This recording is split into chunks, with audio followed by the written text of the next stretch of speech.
don't have anything against vegetarians. I'm a semi-vegetarian myself. I eat beef, and beef eat grass.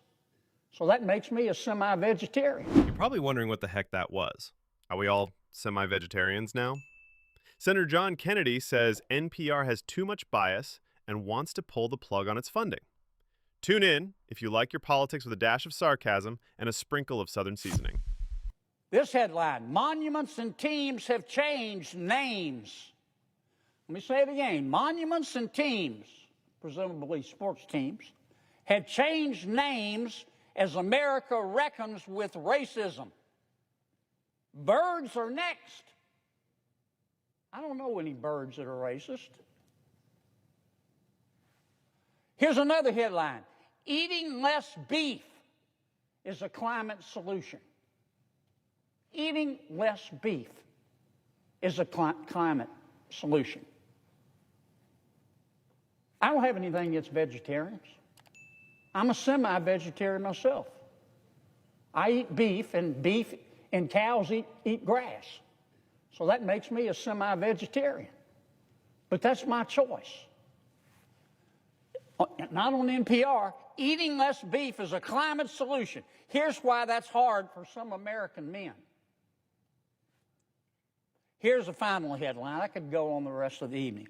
How the Taliban adds to Afghanistan's woes when it comes to climate-fueled disasters. Boy, I can tell you that's on the mind of every person in Afghanistan today, is climate change and the Taliban. I can guarantee you. I don't have a problem with these headlines. This is America.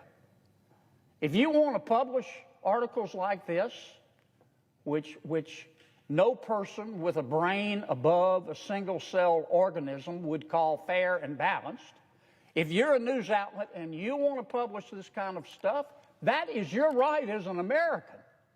We have freedom of the press. We have the First Amendment.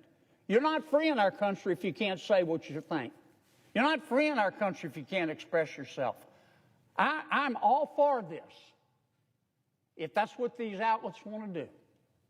But I'm not for taking $500 million every single year and giving it to these stations to the exclusion of everybody else so they can do it.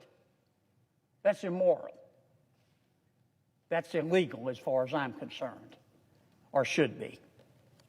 I'm sure that there's an audience in some campus coffee shop that wants to learn about racist birds, or the different ways in which cheeseburgers and the Taliban are contributing to climate change.